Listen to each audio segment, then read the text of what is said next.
It's the Smart Driving Cars podcast. Thank you for spending time with us. I'm Fred Fishkin, along with the Faculty Chair of Autonomous Vehicle Engineering at Princeton University and co-author of the new book, The Real Case for Driverless Mobility, Alain Kornhauser. Hi, Alain. Hey, good morning, Fred. Good morning. And you are in an unfamiliar surrounding. Yes, well, because I'm such a great weather forecaster, I guess I looked in the Farmer's Almanac.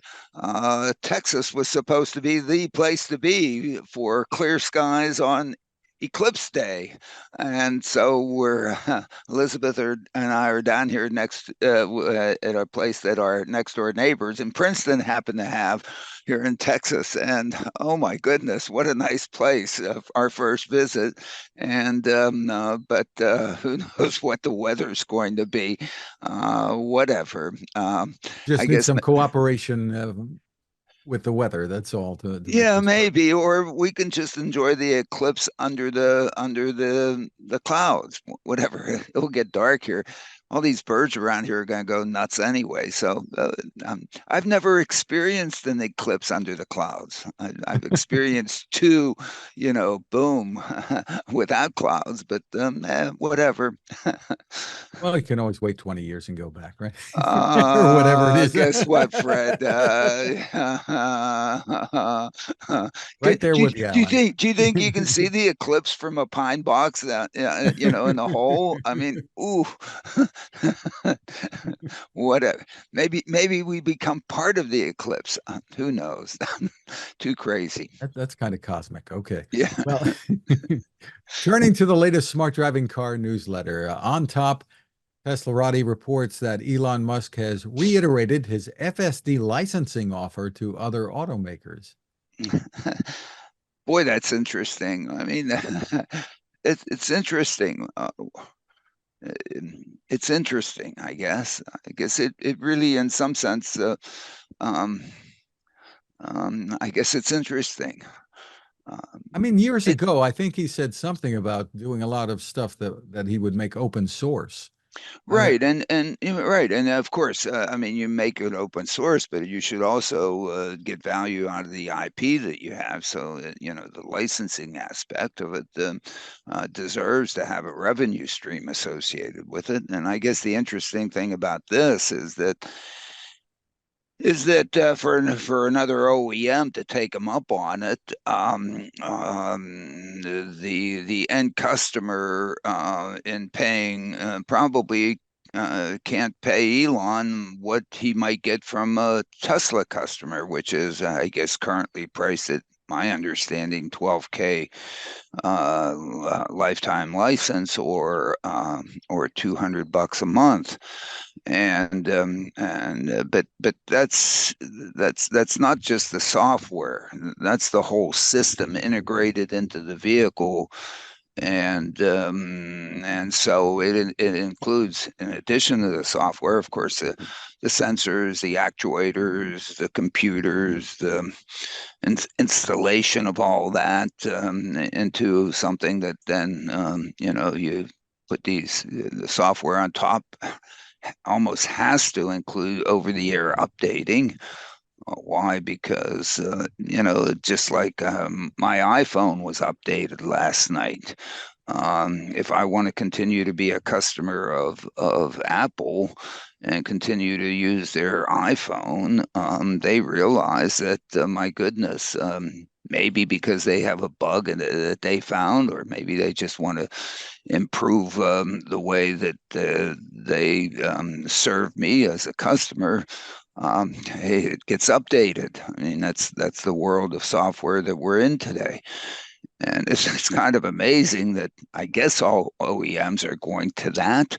Uh, I mean, otherwise, going to a dealer, never mind, I won't go there. But I guess the question is anybody going to take him up on the offer? Right? yeah. And so that's the question: is anybody going to is the offer such that the end customer will find it attractive and do it because no OEM is going to put this in their vehicle unless the end customer finds it attractive, and so that OEM has to hey, maybe just serve me better and say, hey, we'll put it in there for you, but one's going to have to pay for that. So if I buy, car XYZ and it's not a Tesla, then in paying for that, I have to pay for the hardware and the integration of that hardware, the cameras, the actuators, the computers, and all the other things that it might need in the vehicle, as well as the communications capabilities to do over-the-air updating. That has to all be part of the package for one to have the FSD equivalent, whatever the heck that might end up being, in my car that's not a Tesla. So, if the deal is that by getting this from this OEM, I then pay Elon or Tesla for the license of that. It can't be as much as $12K up front or $200 a month, because the OEM, the manufacturer of the car that I bought, what is she get for all this stuff that's been put on to enable me to be able to have this capability in this car that's not a Tesla? So it has to be less than that. And of course, the question is, how much less? And upon reflection, when one looks at it,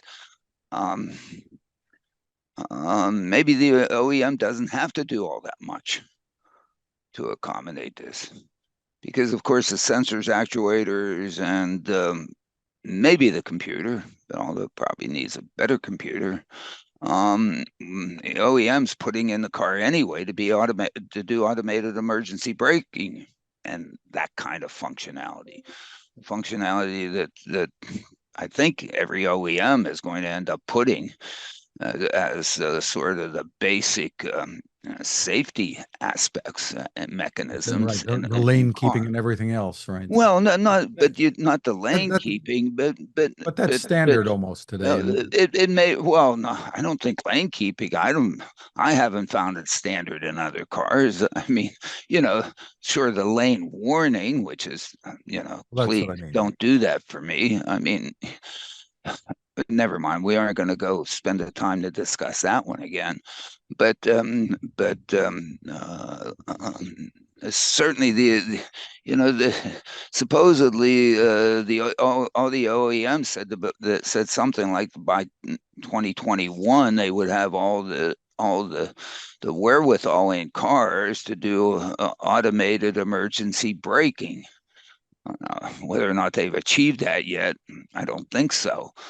But much of the hardware, the cameras, the radar, the actuators, in other words, electromechanical thing to be able to hit the brakes instead of me pushing a pedal, has to already be in the car. And so maybe the additional hardware that needs to be put on the car isn't all that great, given that FSD doesn't need LiDAR. Um, Maybe somebody suggests it might need LiDAR, but it doesn't use LiDAR, so that expense isn't needed. So my point is that the incremental hardware that an OEM might have to put into the hardware that the OEM would have to put in anyway to do automated emergency braking may not be all that great. I mean, you have to have cameras in the back because you want to do automated emergency braking backing up too, not just going forward. And so the incremental hardware cost is probably minimal, especially in scale. The additional compute cost may be more, but given the way the cost of computing Moore's law is still very much in play, if not even accelerated. That may not be all that much more. And of course, the over-the-air updating. My goodness, is anybody not going to put in over-the-air updating? I mean, really? But hey, maybe, but how much? That probably isn't all that much. So the so there may not be all that much additional work that the OEM has to do to make downloadable on brand XYZ's car, um, supervised FSD. And so then maybe, in fact, Elon can get something close to the 12/200 a month revenue out of this. If that is, in fact, the customer appetite for this kind of functionality in a vehicle, because that's what he's charging his customers. And so, maybe, it makes sense. And you touched on it. But the long and short of it is that the incremental cost that an OEM is going to have to do to be able to accommodate this software may not be all that great, all that much. So maybe some folks will take them up on it. Say, hey, we have the hardware on here anyway. Sure, go ahead. Hey, not kick back to us, but we get a certain fraction of that. I don't know, pick the fraction, and it's a wonderful business case that can be both for the OEM. The customer gets excellent functionality, and the originator, manufacturer, maintainer of the software also makes out well. So it could end up being a very nice win-win-win-win-win business case. So it's not all that crazy. Interesting. And if you think what it would cost another automaker to develop a similar system, when they look at those numbers, right? That's why we all buy somebody else's software. I mean, you know what it would take for me to write, Zoom so we could use it right now. Okay, or to Word or Excel, or what else do I end up looking at? Chrome. I mean, sure, it depends what business they decide to be in. And if one looks at other OEMs in trying to do this, it may be that they aren't up to speed. They're up to speed in other things. Okay, in business, you always you have the opportunity to make or buy all the time. I mean, that's the fundamental decision point. And if somebody else, does it better than you can, and there's value, and you then get appropriately compensated in that process, that's a business. Going out and asking for government subsidy, please give me a handout to do things, I guess I'm not that thrilled with that approach.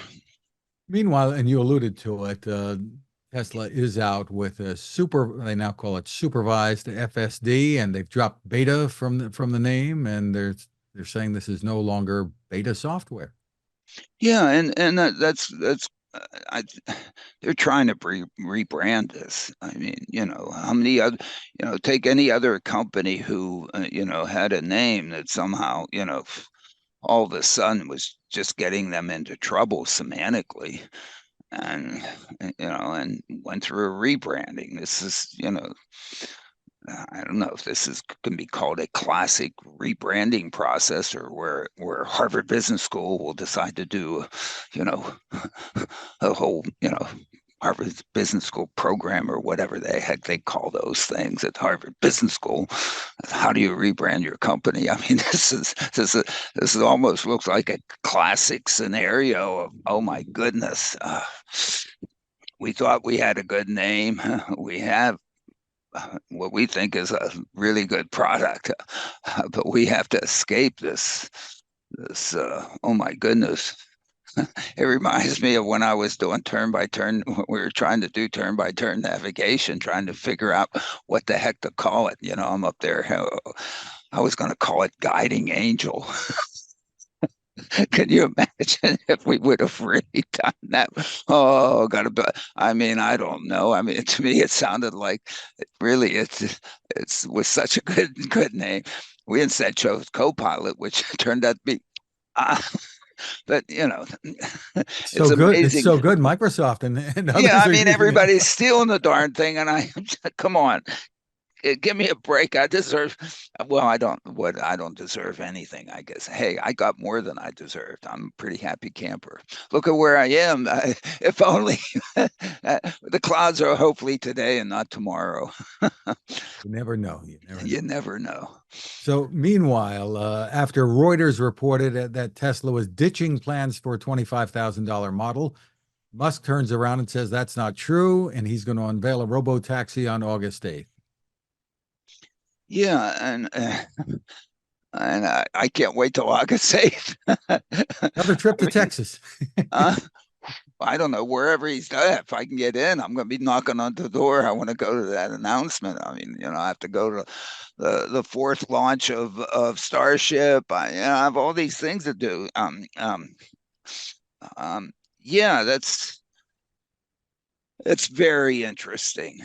Whether or not the two statements are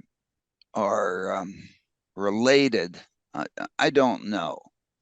Okay. Uh, and of course, Electech is out with, like an image of this thing and so on, but that's dated. That's at least 2 years old from Isaacson's um, uh, book, which I think was also unrelated, but I don't know. Um,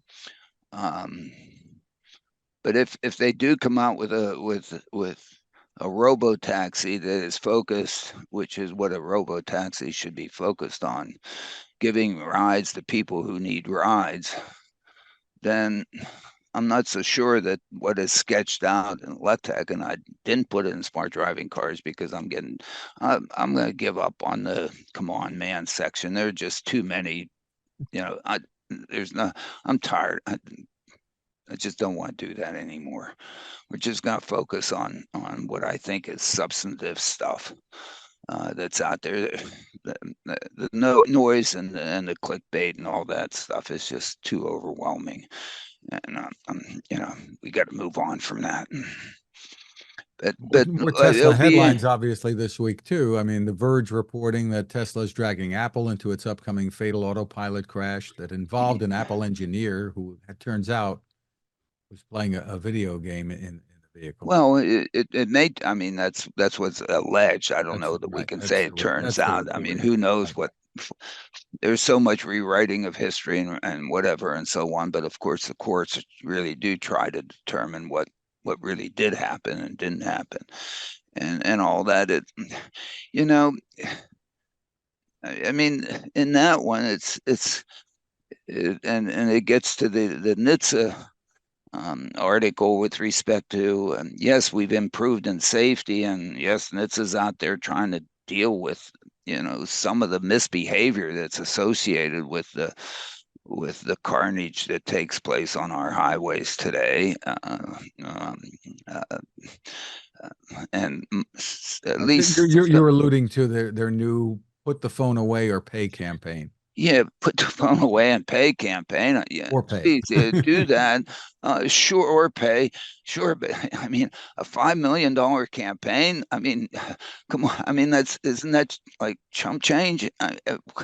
What can you do with $5 million? I mean, really, you think you're gonna move a needle enough that you can even measure it with five? If you're gonna, I mean, that's just I don't know. I hope so.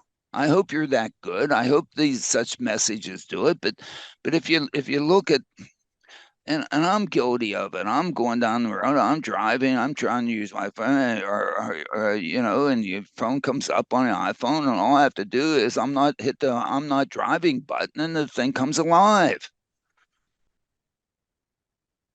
I don't. I do it all the time. I didn't say that, and it shouldn't be that easy.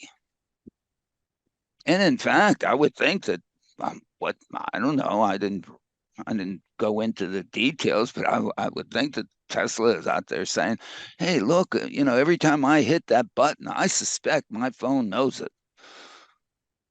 My iPhone knows it and records it, and probably records the GPS location where I did it, and probably has, things that you can then save stuff in there that says how long, did I turn it off? Did I not turn it off? Da, da, da, da, da, da, da, da, da. Well, you have to wonder if they could do what Tesla and others are doing, enable a camera. They can see if you're driving if they Well, want I to, I guess, suppose. because I look at my phone. Guess what? I don't put my phone up here because then the police is going to see me. And what? There's I phones mean, on it's both just, it sides. is, it is just. There's cameras rather on both sides of that phone, so they could see if you were driving. Oh, they could apply. Oh, Fred, you're so brilliant. They could turn on. You can turn on both cameras at the same time. Wow. I mean, seriously, isn't there? Couldn't Apple be doing more? And they're not alone. I mean, you're talking about every phone maker. Yeah, right. I mean, yeah, sure. Android, you too. Okay. It would irate people so much if you did it, because of course my freedom to use my phone is now being how can I live if I can't use my phone while I'm driving? We've put ourselves in a very difficult situation here. And one would hope that an entity such as NHTSA, who oversees all these things, would take some, substantive leadership here and not just have an ad campaign. Let's see, how much are the presidential candidates spending on ads for an election? And you're going to spend 5 mil. I mean, I, I don't know. I guess I don't have the right perspective on this. Somebody else has a better perspective. I must be wrong. And one more Tesla headline, Alan. Yeah. Their Q1 deliveries far lower than most had anticipated. You had a comment or two in the news. Yeah, they were, and but did anybody have stellar results? Certainly, the EV world. Um, uh, um, One hopes this is not a sign of the EV world coming to an end. Okay, I mean we are still at the very beginning of this thing. Of the promise of it has been so great. We all sort of rolled our eyes a little bit at the promise of these things, that they were actually going to, you know, save the environment. I mean, nobody was doing anything about saving the environment, and then finally found something. Hey, maybe this will do it, and everybody got on board. And of course, uh, some of it wasn't all that it was made out to be. And then, of course, the implementation by many have been have been such that um, when you come to make purchase a decision to do anything, there are probably a lot of alternatives that one had. That's the interesting thing about decision making, choosing among alternatives, of which reality ends up being just one, or at least, I mean, we may have parallel universes, but let's deal with just one reality. That means everything else falls off the table. There aren't just two, there are many. And what seems to be falling off the table right now is the acquisition of electric vehicles. Why? Because at least for some, you know, I think getting them a charge is non-trivial. And of course, that's maybe one of the really, really elegant things that Tesla did was at least realizing that the charging thing was a real game changer and invested in chargers where they were selling their cars so that if the range anxiety um, would be taken away. I mean, when you at least those that are in marketing, I think say that when you're trying to sell somebody something, what you want to do is you don't necessarily want to show how how good your thing is. What you want to do is get all the reasons why you wouldn't buy it off the table, and now start talking about the reasons you would buy it. Because you hit a wouldn't buy, you don't. Okay, game's over. But at least if you get all those off the table, you're still in the game.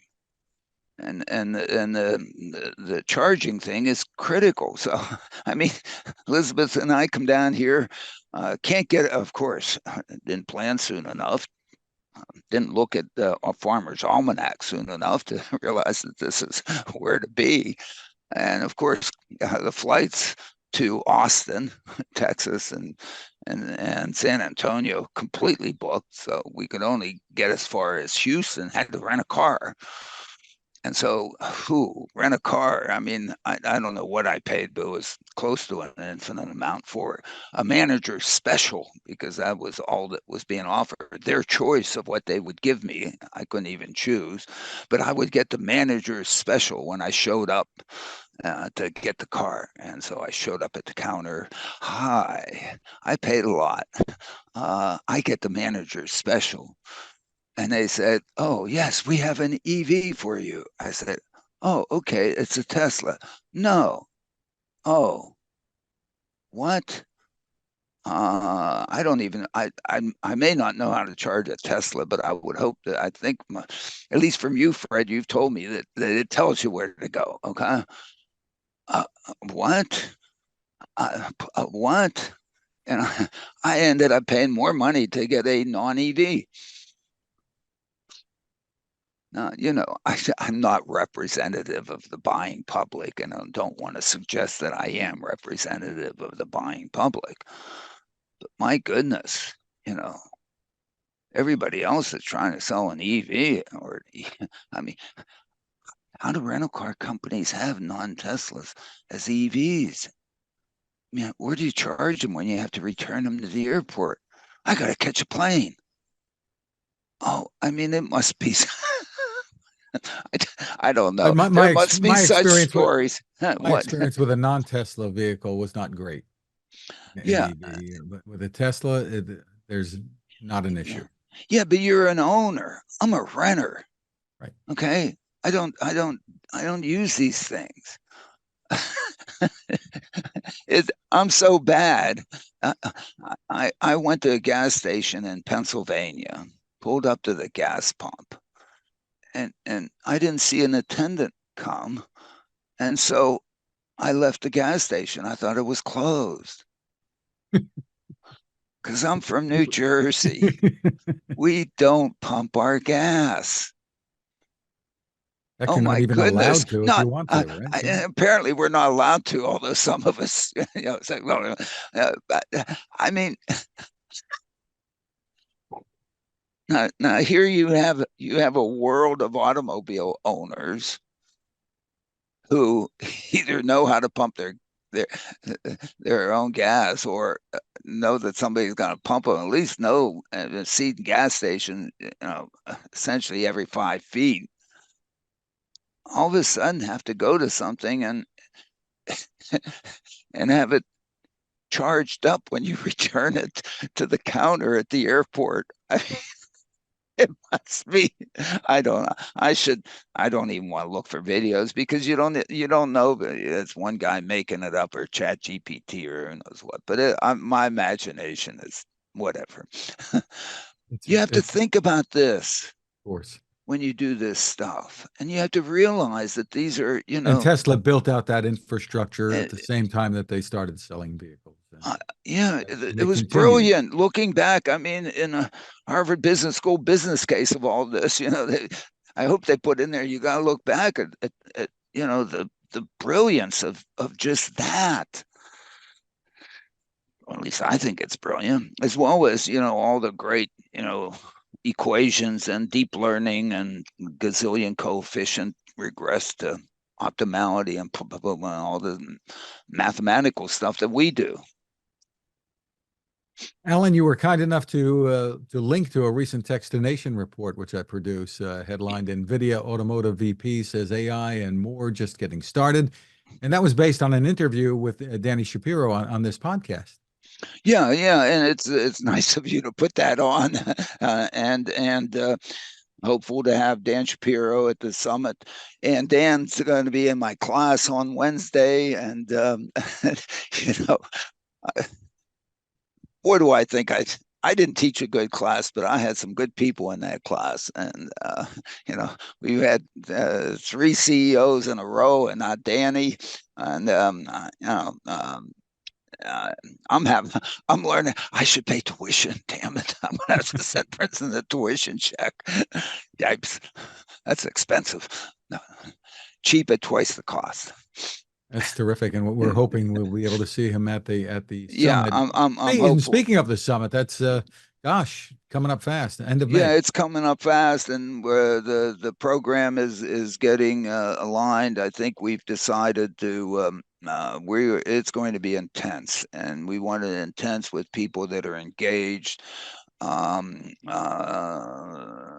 don't know if we're going to make it by application only. Still, we haven't opened up registration yet. We have a real capacity limit. Maybe nobody's going to want to come, so I guess we'll make it for whoever's early first. But we do have a capacity limit, and because we wanted it to be engaged, we want everybody to. We want information coming from the dais as well as from the audience. And instead of having people having parallel sessions where you have to choose this one versus that one, decided not to do that. If you're not engaged in the whole business, then probably you shouldn't come, or interested in learning from and cross learning, because we've set this up in sort of a matrix orientation of topics. Vertically, it's proof of a concept, proof of market, and proof of policy, politics, and people. Those three pillars, and coming across are the three what I consider the fundamental businesses associated with this thing, and the reason why you do it with a customer focus on that, which is on the one hand for folks who want to drive themselves, and what do we need to improve that experience, including safety, including everything. And the other is what about for those who need a ride, and for the entities that are going to provide that mobility, and focus on that. And then the third one is for those who need to give a ride to non-people, the goods movement, the logistics piece of this thing. And those are three very different customers, three very different businesses. However, they have a lot of overlapping aspects to them that one can learn and benefit from the other. But it's not just one thing making all of it happen. There are nuances to those, and I think it's worthwhile for people that are focused on one of the cells to understand the nuances around it. And this is what we want to do, what we want to accomplish in the summit. And to do that, we'll have the first evening at our house as a networking thing on Wednesday That's evening. that's May 29th, right? That's May 29th. And then the 30th, The first day is basically to assess where are we, how the hell did we get to where we are in each of these cells, and then what do we need, how we'd like to move this forward, because we are somewhat at a crossroads here in all three of these things, in all 9 of the elements of the array, and then have Friday really focus on now deployment, as I call it. How do we just do it? How do we, moving forward, make it happen instead of talking about it? We've been talking the talk and the hype and the blipe and the whatever and clickbait for how long now? It's time for us to walk the walk, and so that's really focused on making it happen.